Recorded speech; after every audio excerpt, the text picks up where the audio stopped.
تو جو UK کے نیشنلز ہوتے ہیں ان کو سب سے پہلے جاب کی کیٹیگری میں رکھا جاتا ہے، یعنی ان کو سب سے پہلے جاب کے حوالے سے ان کو سب سے پہلے اہمیت دی جاتی ہے۔ اس کے بعد جو یورپین نیشنل ہوتا ہے اس کو اہمیت دی جاتی ہے، اور سب سے آخر میں جا کے جو سیٹلرز ہیں، یعنی جو باہر سے سیٹل ہوئے ہیں برطانیہ کے اندر، ان کو آخر میں رکھا جاتا ہے جابز کے حوالے سے۔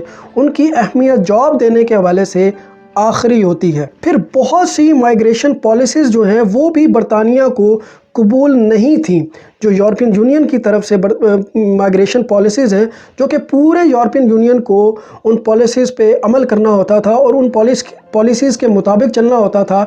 ان میں سے بھی کئی پالیسیز برطانیہ کو اب قبول نہیں ہیں۔ پھر اکنامیکلی بھی اب برطانیہ یہ نہیں چاہتا کہ ہم یورپین یونین میں کوئی بھی انویسٹمنٹ کریں، کوئی بھی کسی بھی مد میں اب یورپین یونین کو پیسے دیں۔ اور پھر جو ٹریڈ پالیسیز ہیں یورپین یونین کی طرف سے وہ بھی اب برطانیہ کو قابل قبول نہیں ہیں۔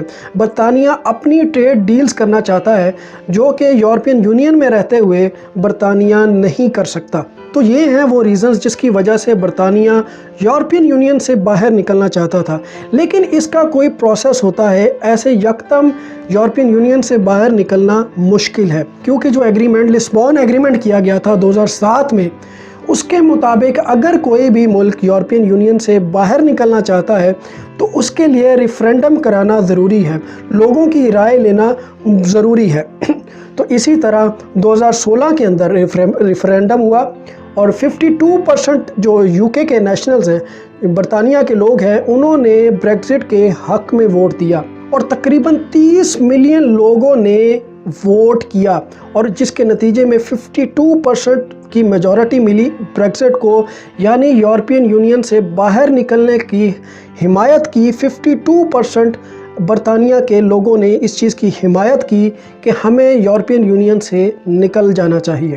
پھر اسی لسبون ایگریمنٹ کے مطابق اگر آپ نے یورپین یونین سے باہر نکلنا ہے تو آپ نے 2 سال پہلے یورپین یونین کو بتانا ہوتا ہے کہ اب ہم یورپین یونین سے نکلنا چاہتے ہیں۔ تو اسی پہ عمل کرتے ہوئے برطانیہ نے 29 مارچ 2017 کو کیس فائل کر دیا کہ ہم یورپین یونین سے باہر نکلنا چاہتے ہیں۔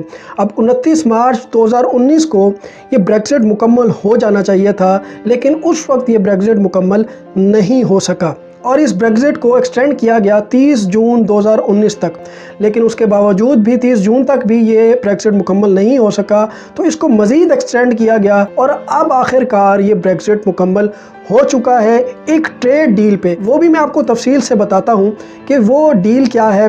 مکمل ڈیل تو میں آپ کو نہیں بتا پاؤں گا کیونکہ وہ ایک 1200 صفحے کی ڈیل ہے، جو ٹریڈ ڈیل برطانیہ اور یورپین یونین کے درمیان ہوئی ہے۔ اس کی کچھ شقیں جو ہیں، اس کی کچھ جو اہم باتیں ہیں وہ بھی میں آپ کے سامنے رکھوں گا۔ پھر برطانیہ کے اندر اس بریگزٹ کو لے کے بہت سی باتیں ہوتی رہی ہیں، بہت سے آپشن سامنے رکھے جا چکے ہیں، اور بورس جانسن کو بھی پرائم منسٹر کی سیٹ پہ اسی لیے لایا گیا تھا، اس مشن سے لایا گیا تھا کہ آپ بریگزٹ کو منطقی انجام تک پہنچائیں۔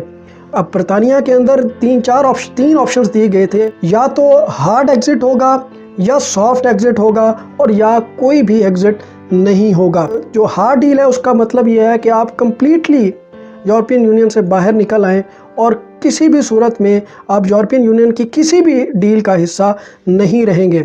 اور سافٹ ڈیل کا مطلب یہ ہے کہ کچھ ٹریڈ ڈیلز باقی رہیں گی جو پہلے یورپین یونین اور برطانیہ کے درمیان ہیں، وہ باقی رہیں گی، اور کچھ ڈیلز ختم ہو جائیں گی۔ اور تیسرا جو آپشن چلتا رہا وہ تھا کہ نو ایگزٹ۔ اس پہ کئی لوگوں نے، اس پہ میجورٹی نے ایگری نہیں کیا، اور میجورٹی نے سافٹ ایگزٹ پہ ایگری کیا تھا۔ اب یہ جو بریگزٹ کو ایکسٹینڈ کیا گیا تھا، اس میں بورس جانسن نے کہا تھا کہ یا تو ڈیل ہوگی یا ڈیل نہیں ہوگی۔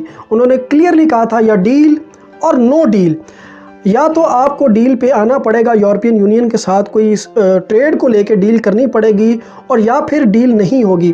اب اگر ڈیل نہ ہوتی تو اس کا مطلب یہ تھا کہ جو برطانیہ اور یورپین یونین کے درمیان ٹریڈ کے تعلقات ہیں وہ ورلڈ ٹریڈ آرگنائزیشن کے مطابق، WTO کی شقوں کے مطابق آگے چلے گا۔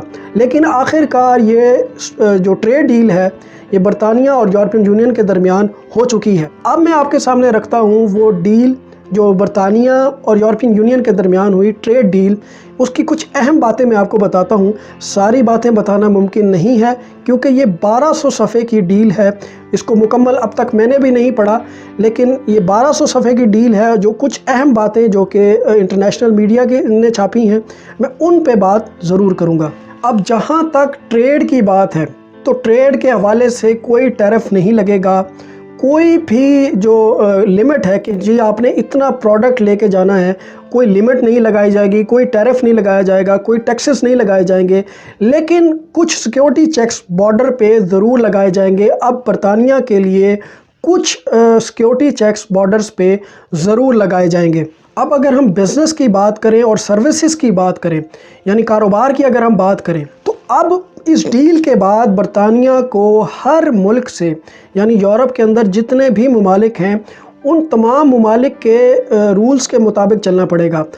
پہلے اور بات تھی کہ آپ جب یورپین یونین کا حصہ تھے تو ان تمام ہی یورپین ممالک کے ایک ہی قسم کے رولز ہوتے تھے، ایک ہی پالیسی ہوتی تھی، ایک ہی ٹریڈ پالیسی ہوتی تھی۔ اب چونکہ برطانیہ یورپین یونین سے نکل چکا ہے تو برطانیہ کو ہر ملک سے، یعنی یورپ میں جتنے بھی ممالک ہیں، ان سے ان کے رولز کے مطابق چلنا پڑے گا۔ مختلف ہر یورپ میں جتنے بھی ممالک ہیں ان کے اپنے الگ الگ رولز ہیں، تو برطانیہ کو اب ان رولز کے مطابق چلنا پڑے گا۔ اور جہاں تک کوالیفیکیشن کی بات ہے، ڈاکٹرز کی بات ہے، سروسز کی بات ہے، تو پہلے ہوتا یوں تھا کہ یو کے اندر اگر آپ کوئی ڈاکٹر ہیں، کوئی اکاؤنٹنٹ ہیں، تو پورے یورپ کے اندر آپ کی کوالیفیکیشن کو ریکگنائز کیا جاتا تھا۔ لیکن اب اس ڈیل کے بعد آپ کی اس کوالیفیکیشن کو آٹومیٹیکلی ریکگنائز نہیں کیا جائے گا، آپ کو ہر ملک کے حساب سے چلنا پڑے گا اور دوبارہ سے اپنی کوالیفیکیشن کو ریکگنائز کروانا پڑے گا۔ پھر جس طرح پہلے پورے کے پورے یورپ کے اندر برطانیہ آرام سے ٹریول کرتا تھا، بغیر ویزا کے ٹریول کرتا تھا، اب اس طرح نہیں ہوگا۔ اب برطانیہ کا اگر کوئی شہری یورپ میں کہیں سفر کرنا چاہتا ہے تو وہ بغیر ویزا کے صرف 90 دن تک رہ سکتا ہے، اس سے زیادہ یورپین ممالک میں برطانیہ کا نیشنل نہیں رہ سکتا، برطانیہ کا شہری نہیں رہ سکتا۔ اب ایک بہت ہی خاص بات، یورپین کورٹ آف جسٹس، جس کو برطانیہ ہمیشہ سے، برطانیہ کی جو ایک میجر ڈیمانڈ تھی اس بریگزٹ کو لے کے، وہ یورپین کورٹ آف جسٹس سے باہر نکلنا چاہتا تھا اور یورپین کورٹ آف جسٹس کی جو ریسٹرکشنز ہیں اس میں نہیں رہنا چاہتا تھا۔ اب یورپین کورٹ آف جسٹس کا کوئی بھی رول، کوئی بھی عمل دخل برطانیہ میں، یو کے میں نہیں ہوگا، اور اگر کوئی ڈسپیوٹ یورپین یونین کے ممالک کے درمیان اور برطانیہ کے درمیان ہوتی ہے تو اس کو ایک الگ کورٹ میں لے کے جایا جائے گا، جو کہ خود مختار کورٹ ہوگی۔ خود مختار یعنی کہ آپ سمجھ لیں انڈیپینڈنٹ ٹریبیونل ہوگا، اس میں لے کے جایا جائے گا، نہ کہ یورپین کورٹ آف جسٹس میں لے کے جایا جائے گا۔ اب اس سے ہوگا یہ کہ برطانیہ اپنے قوانین کے مطابق چل سکے گا، اپنے لاز کے مطابق فیصلے کر سکے گا اور یورپین یونین کے لاز کا محتاج نہیں ہوگا۔ پھر جو ڈیٹا کا ایکسیس تھا یورپین یونین کا، جو ایک کامن ڈیٹا تھا، سیکیورٹی کا ڈیٹا تھا، جو انفارمیشن پورے یورپین یونین کو دی جاتی تھی، اب وہ بھی یو کے تک منتقل نہیں کی جائے گی، یو کے کو اس انفارمیشن کا بھی ایکسیس نہیں ہوگا۔ تو یہ وہ اس ٹریڈ ڈیل جو برطانیہ اور یورپین یونین کے درمیان ہوئی، اس کی کچھ جو اہم باتیں تھیں وہ میں نے آپ کے سامنے رکھی۔ اب اس پوری ٹریڈ ڈیل کو بھی میں کسی دن، وہ جو 1200 صفحے کی ایک ٹریڈ ڈیل ہے، وہ بھی میں کسی دن پڑھ کے آپ کے سامنے مکمل رکھوں گا، لیکن خیر اب تک آپ کو میں کچھ اہم شقیں ہی بتا سکا ہوں۔ امید کرتا ہوں کہ آپ کو کچھ سیکھنے کو ضرور ملا ہوگا۔ ویڈیو کو ضرور شیئر کیجیے گا اور اپنی رائے کا اظہار کامنٹ سیکشن میں بھی ضرور کیجیے گا۔ Thank you so much.